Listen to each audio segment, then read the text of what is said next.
Hi, everyone. It's nice to see so many of you here today. Thanks for joining us.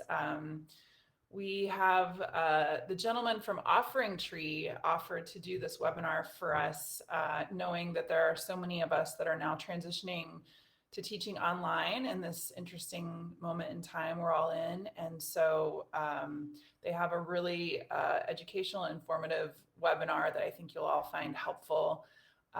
And just so I don't forget, the webinar will be recorded, and so we'll be sending out a link later on, either this week or early next week, to the webinar. So for those people who are missing it right now, they'll be able to see it, and you can watch it again if you want to. Just a little bit about our two guys that we have here. Eddie Arpin is a senior software developer who has experience with yoga and mindfulness and is passionate about helping wellness professionals succeed professionally.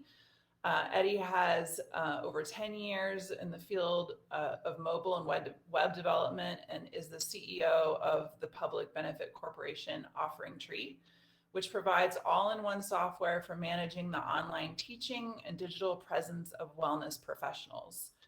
And then we also have Alex Haley, who is a meditation teacher who leads residential retreats across the US and is one of the co-founders of OfferingTree. He has taught live and online mindfulness classes through various platforms since 2013. And he completed the 4-year training program through the Insight Meditation Society, Spirit Rock Meditation Center, and the Insight Retreat Center, and is also a certified MBSR instructor. So without further ado, I will hand it over to you two. Thank you so much for being here, and take it away. Wonderful. Well, thank you so much for having us. We're delighted to be here, and we really hope that we can offer something of value. And as I said, this will be very practical, so please post questions throughout. Eddie will help me kind of monitor the question section. We'll take questions at the end, but please don't wait to the end to post your questions. So go ahead and post it throughout as you have questions as they come up, and then we'll have time at the end to be able to answer them. And so just a note here as we get started, I'm looking at the results of the poll, and it seems like for those of us on the webinar here today, the feeling is kind of neutral about Zoom. There's a few people that agree, they feel pretty confident using Zoom. There are a few that strongly agree, they feel really confident, and others that disagree. And so there's a whole range here, but most, I'd say, are kind of in that neutral to agree. So this is what I typically tend to hear from teachers that are starting to teach online in Zoom.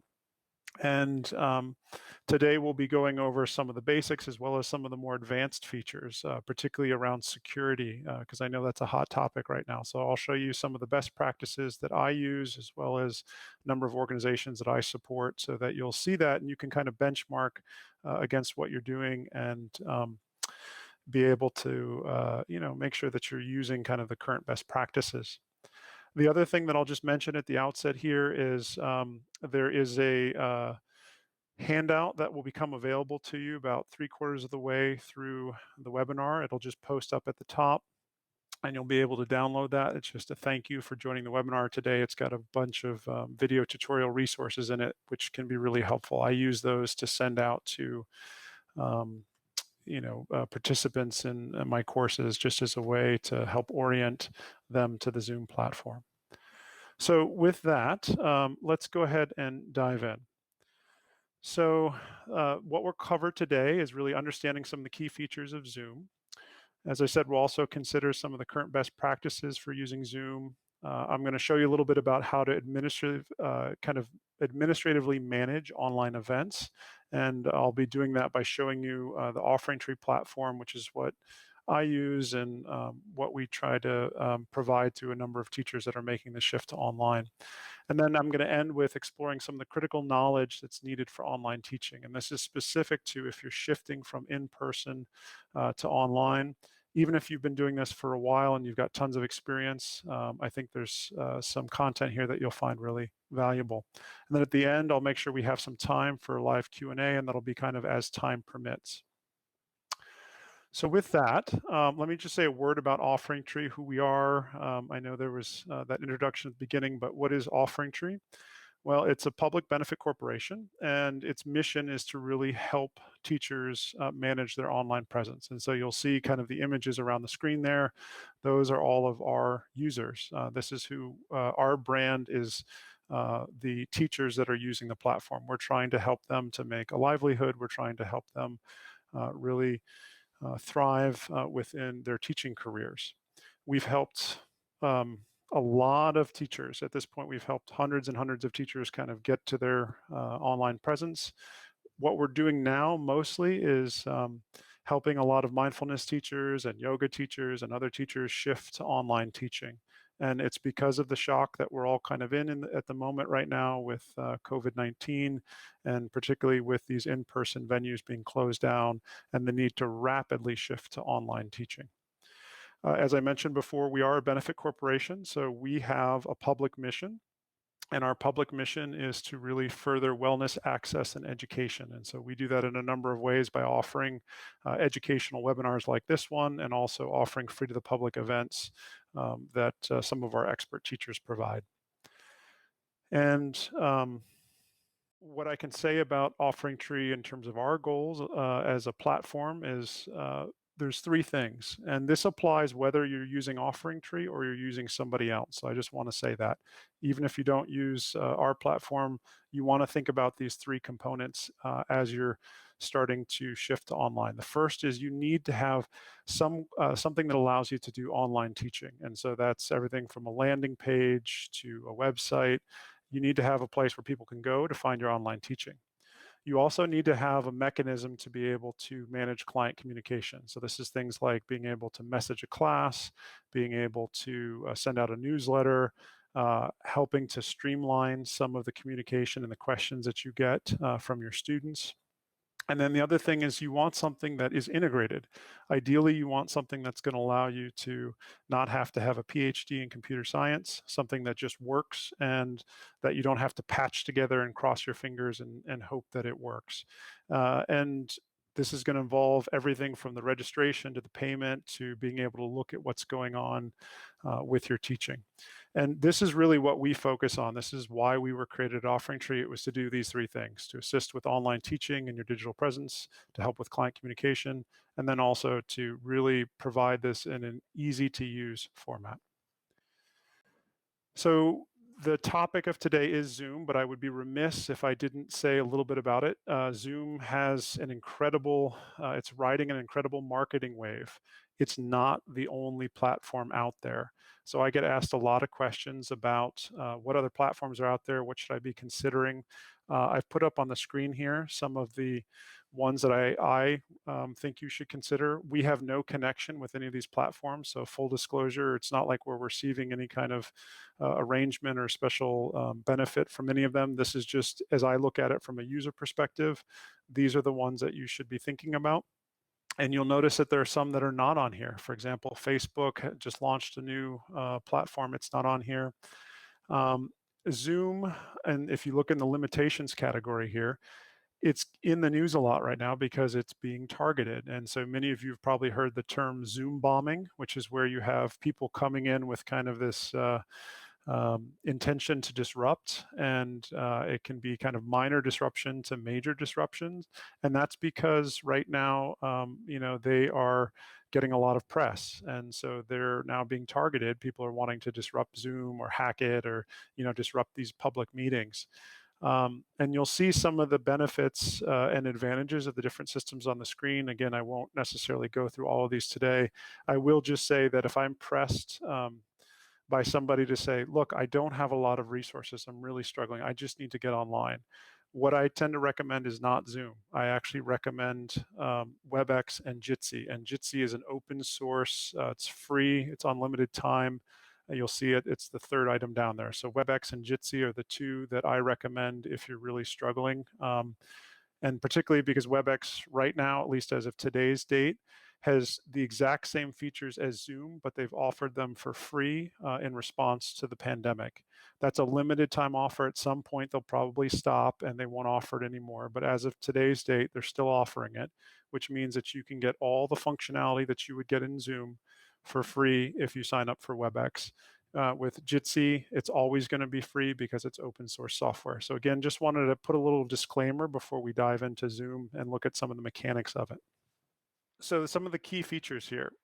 One of the key features is, or the kind of the key features within Zoom, again, you need to know basic meeting management and setup. So if you haven't gone into the back of your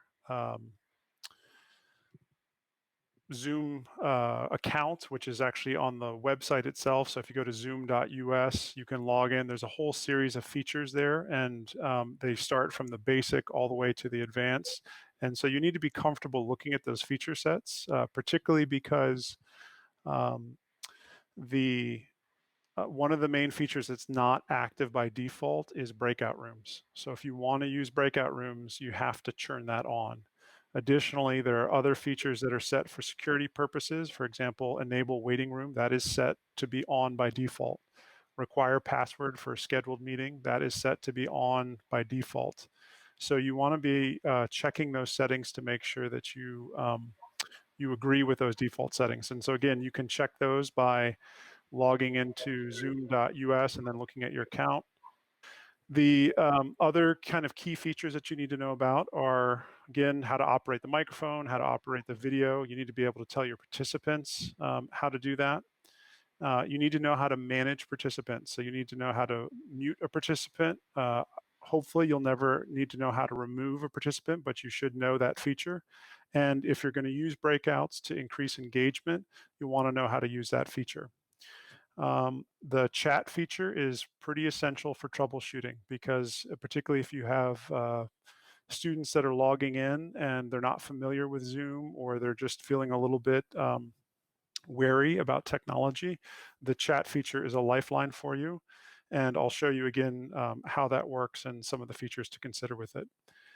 As a teacher, you're going to also need to know the most common tech issues for the platform. And I can tell you after having used Zoom for a long time at this point, some of the key challenges are knowing how to connect somebody's audio, knowing how to troubleshoot some of the basic video settings that participants or students are going to encounter.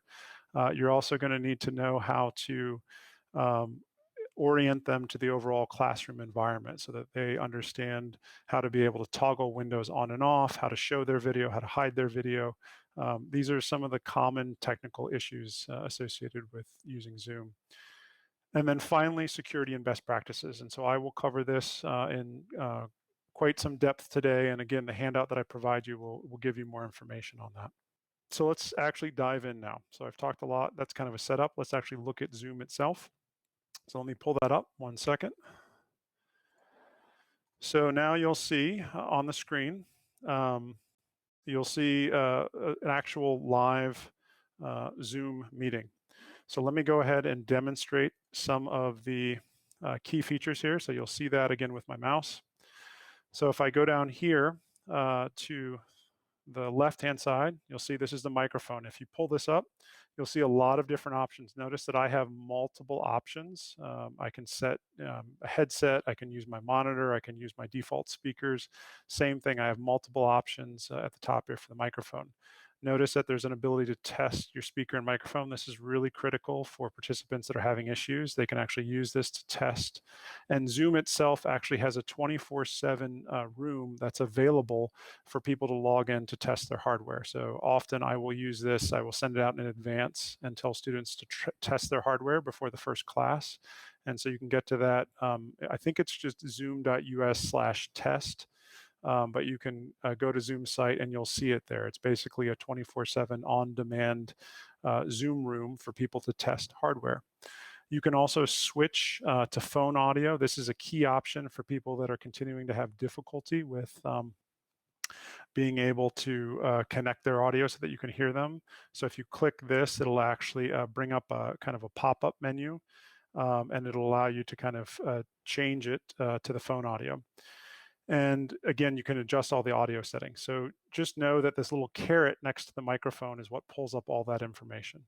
Same thing with the video. So you'll actually see that I have a couple of different cameras that I could use. And this is useful because you can actually have multiple cameras connected. So if you're showing a movement portion and you need to be further away, you can set up a second camera and select that second camera when you do the movement portion. And then you can come back here and select your primary camera when you're ready to be doing more face-to-face in front of the screen. So I use this when I'm teaching movement as part of my mindfulness classes. I'll have two cameras, one that's set up for me to be able to do movement, and then the other one, and I switch back and forth between these two cameras. You'll also see virtual backgrounds, right? People love these right now. You can see I've actually got a virtual background of the redwood forest there. So if you click that, that'll give you the options if your computer is powerful enough to be able to use it. And the video settings, I'm not going to really go into, but this is kind of the first key part, is to know about these two. These are the ones that participants are going to use the most: muting, unmuting, starting video, and stopping video. What I want to do next is go ahead and show you a little bit about managing participants. So you get to that by go ahead and click on the Participants tab here, and you'll see that that pulls up an additional side screen, which it should pull up for me. There it is. And you'll see that it shows the participants over here. And so these are all the people that are logged in right now to this meeting. And there's a couple of settings that are hidden here. So I want to show you those. So if you go down to the bottom right corner, you'll see these three little dots. If you click on this dot, it pulls up a short menu to be able to set some default settings for participants. And I know that it may be popping off the screen here, but I can describe them to you. So when it pops up, you'll see that there's ability to mute participants on entry. I almost always turn this on because I want them to, I don't want somebody to come in with their microphone on and not know that their microphone's on. So you can set this to mute upon entry. You can allow participants to unmute themselves. This is really important because if this is not checked and you're teaching a class, you may be thinking that students are not responding, but it's actually because technically you've disabled their microphones. So you need to make sure that this setting is checked, the allow participants to unmute. You can allow participants to rename themselves. It's another option. And then there's these other options to play, enter, and exit chimes, enable a waiting room, or a lock meeting room. So again, you go down and you access those settings by clicking these three little dots, the breadcrumbs at the bottom. Now, if you needed to manage a particular participant in the meeting, you can actually do that here. You can see there's an option to mute or unmute. And if you click more, you'll see that you can chat with this participant. You can ask them to start a video. You can make them the host. You can put them in a waiting room. So this is key. If they're disruptive or if you feel like there's an issue, you can move them to a waiting room. You can also remove them. So you get to that by clicking more, and there's this little remove option. If you remove somebody from a room, they will not be able to get back in on that same device. Now, they could get another device and then log back into the meeting and try to disrupt it again. But the way Zoom works is that when you click remove, it identifies that particular device and it says that device is no longer allowed to be in this meeting.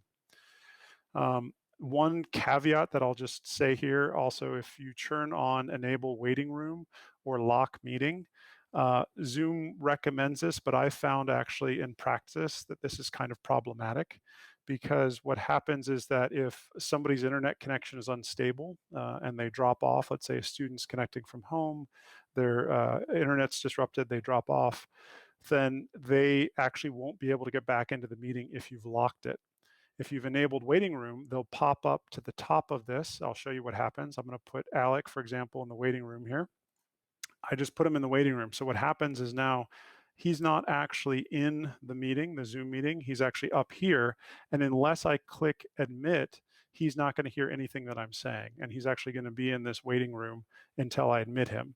So it can be a bit problematic if you're teaching a class and your attention is focused on the main screen and you're watching other participants, then you may not notice that there's somebody in the waiting room. So I tend to not use the waiting room feature or the lock meeting feature simply because I think it's problematic. So I'll go ahead and admit Alec back into the meeting, and you'll see that it says joining, and now Alec is back in the meeting.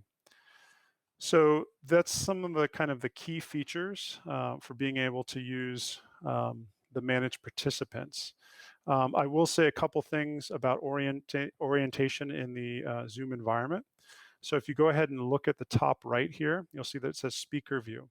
I can change this to be gallery view, which I tend to be, this is gallery view where it shows all the tiles. This is the view that I prefer when I'm teaching because then I can see everyone on one screen.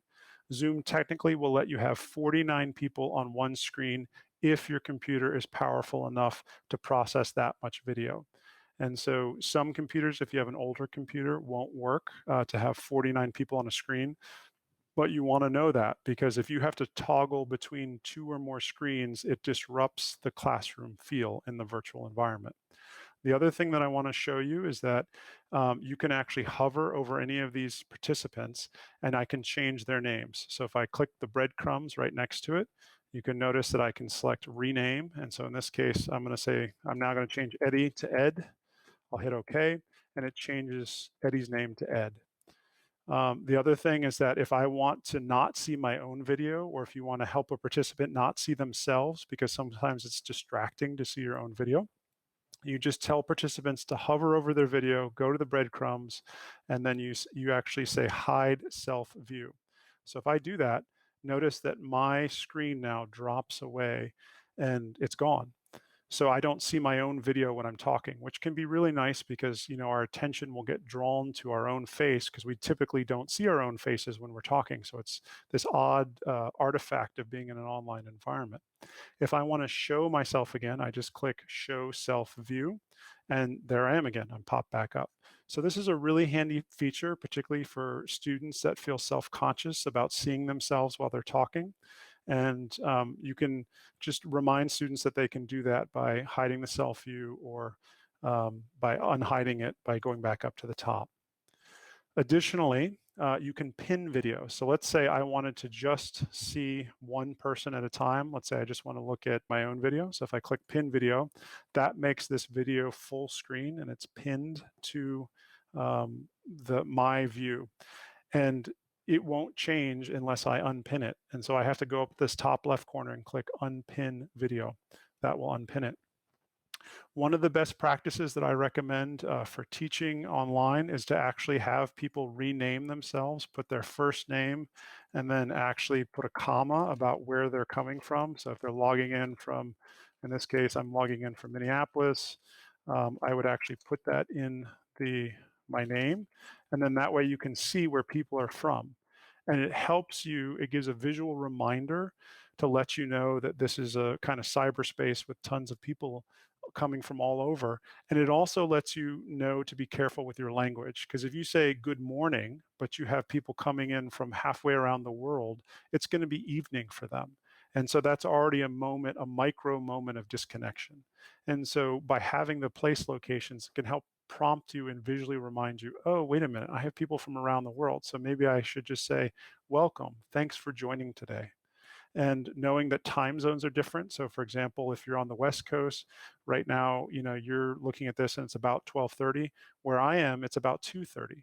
So if I say, hey, we'll take a 5-minute break and come back at 2:35, that's going to confuse a lot of participants. So we have to actually adapt our language to the online environment because it's so different than the in-person classroom. So that's a little tip I recommend, is just to have the participants rename themselves, put their locations.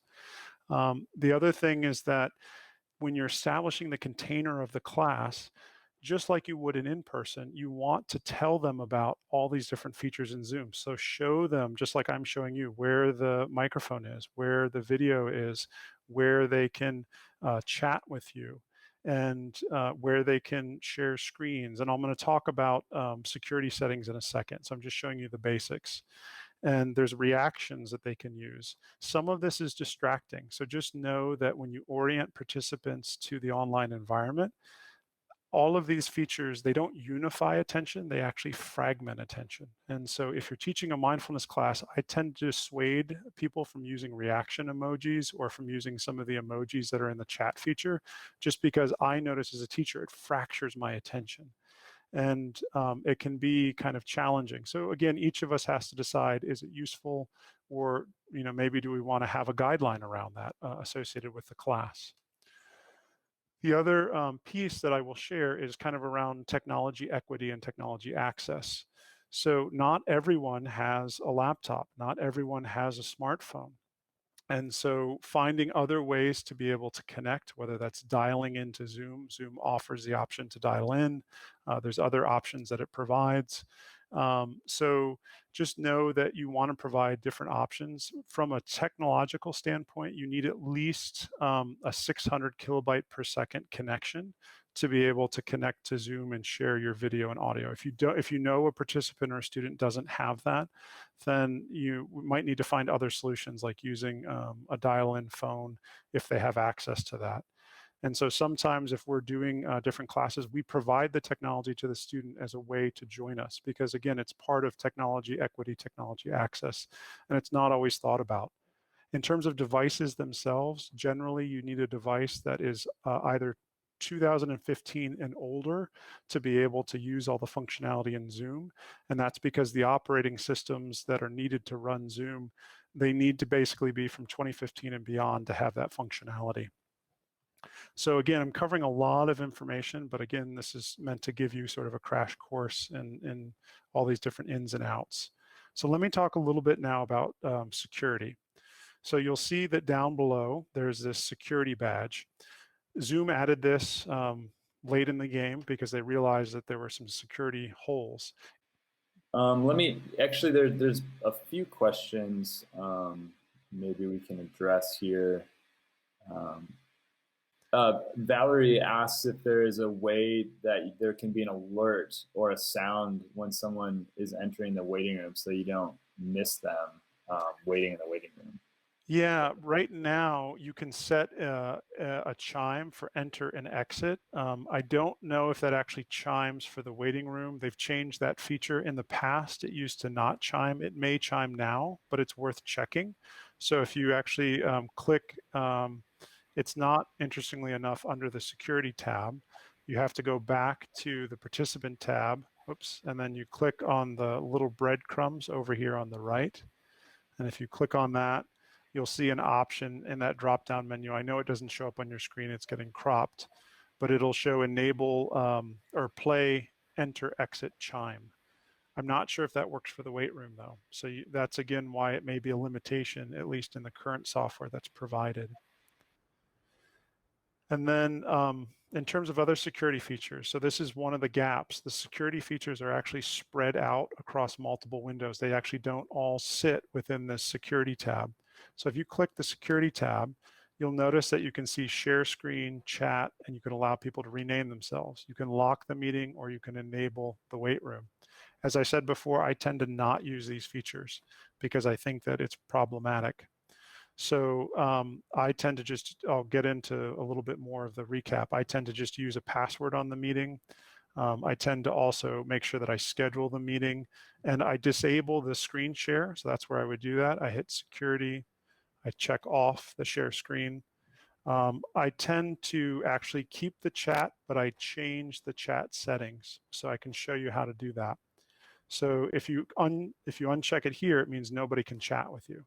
But if you go down below and you click on chat, you'll see that it pulls up a side window. If you go down to the breadcrumbs again, there's an option to choose chat with the host only.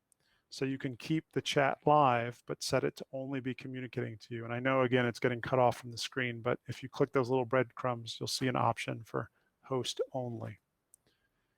So that's an example of where the default feature in the security tab is different than the features that you can access by going into the chat. I also want to say just a little bit about the breakout rooms. So, you know, the way to use breakout rooms to do engagement, I use this a lot. It tends to be very, very helpful. And you find that by clicking on this button down here. If you don't see this in your Zoom account, it's because you're not on a paid account. You have to have a paid account to see this option.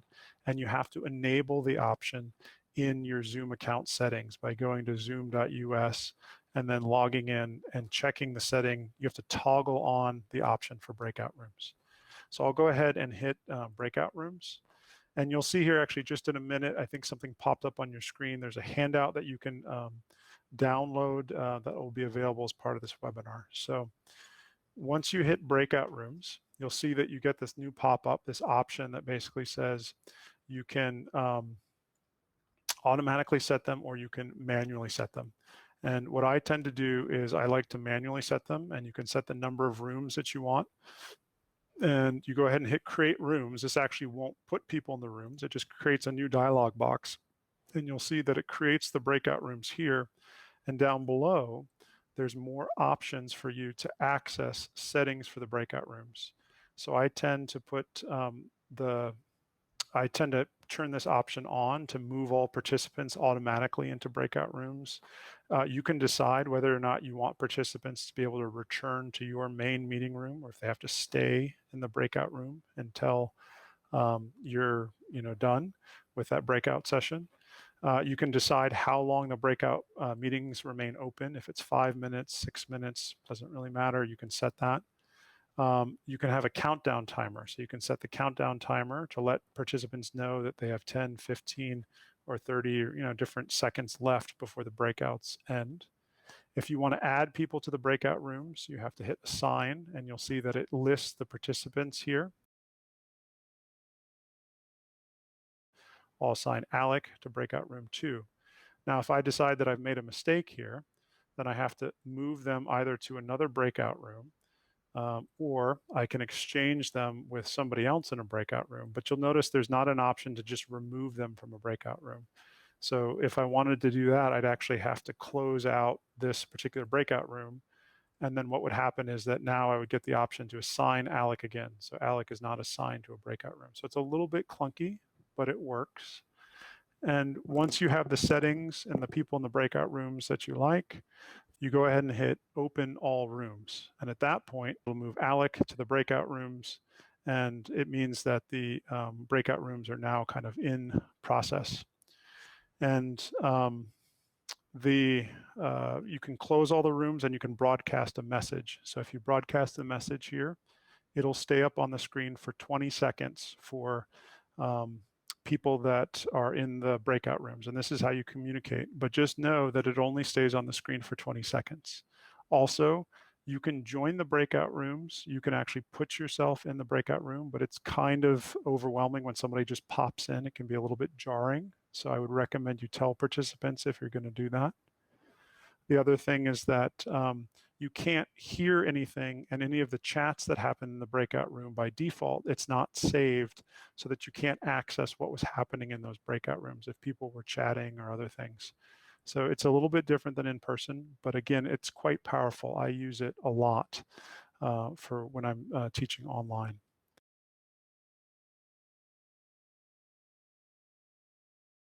So here are some of the best security practices as of today's date. First, don't use your personal meeting room for classes events. I really, really don't recommend this, because it means that anybody could then use that link to get back into your personal meeting room at a later date.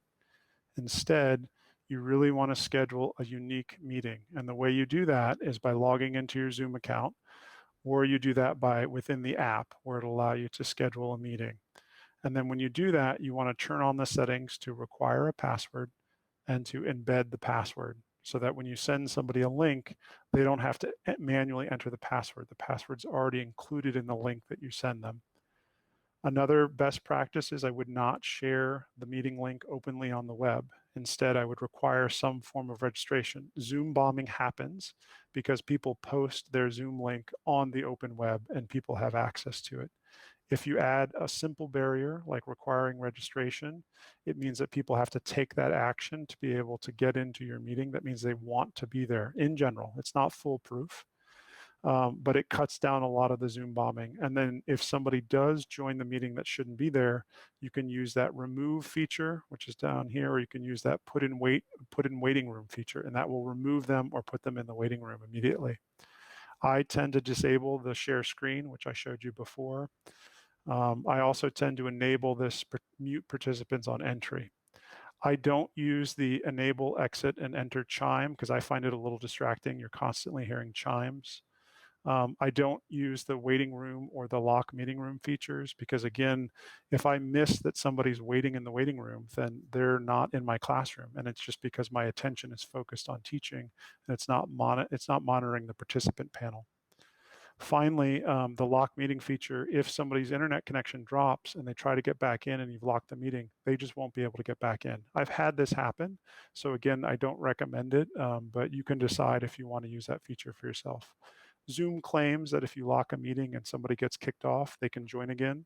I can tell you in practice, that has not been true for my students. So that's kind of the overview. Again, I know it's a lot of information, but I want to also spend just a little bit of time talking about how you can administratively kind of manage these events.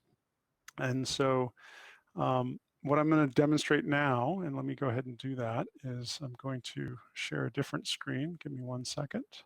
So what you can see on the screen is that it'll allow you to create classes. So in this case, I'm logged in. I'll click on Event Series. I can create a new series, and I can create one that I've taught before, or I can add a new one. So in this case, let's say I'm going to do a new course just on mindfulness. So I'll go ahead and create that, and I'll put it as mindfulness class. I'll say this is a 4-week mindfulness class. And I can set a donation amount or a price if I want to. In this case, maybe I'll set it as like, let's say $150 for the 4-week course. And I can change the image if I want to, but I'll just leave it as this default image. So I go ahead and hit create. And what it does is it pulls up this event series page. And so you'll see it brought in the text, mindfulness. This is a 4-week class. I can set a maximum capacity for the class if I want to. So let's say I only want to have a maximum of 35 students. I can require a waiver if I need to. So I can either use a default waiver that's part of the program, or I can create my own waiver. I can accept online payments, or I can have it be just totally free and people just need to register. I can also accept donations. In this case, I'll have it accept donations, and you'll see that you can pass on the credit card processing fees or the fees that are required for processing the payments, or you can absorb those fees. So you can decide. In this case, I'll absorb them as a teacher. And then let's say I want to go ahead and schedule those events. So I just create the series, and now I start adding my events. So let's say that this class starts tonight at 6 p.m. I'll hit OK. I keep the end date the same because the class is only an hour long. And then let's say it repeats because it's a 4-week class every Thursday, and it's going to end after 4 sessions. I hit done. And I'm going to make it an online event because I'm using Zoom. This is where I would paste my Zoom link. So the unique link that I created, I would add the name of a button, join my class. I'd hit done. I'd go ahead and hit create. And at this point, you'll see that it's now scheduled all 4 of those classes right here. And if I needed to edit one of these classes and say start maybe an hour later because I had a conflict, I would just edit that one class. I'd hit OK. And it'll say, do you want to change this for all the classes or only this one? And so I'd say, let me just change it for this class. And you'll see that it updates it now down below, where it's now showing me that it's updated that time. Now, if I go to my website, you'll see that actually it's already pulled up that class. So there's the mindfulness class that I have starting today at 6-7. It's now live on my website. And if I click on that, it'll show all the times. It says this is a 4-week mindfulness class, and the joining information will be emailed to you. And you can see the different times and even the updated time where I changed that one class to 7 p.m. So then I could go ahead and register it. If I was a student, I would just enter my name. I'll do that. I would go ahead and enter email address. I'd enter an amount, and notice that since I set a waiver, I have to agree to the waiver. So if I click on this, it pulls up the waiver. I have to agree to it in order to proceed. Let's say I'm going to do the full amount for the class. And since it's the donation amount, I can enter the full amount or a different amount. And then I would have to enter the credit card details. So in this case, I'll go ahead and enter some fake credit card data that'll let me process this. And set this to like this. And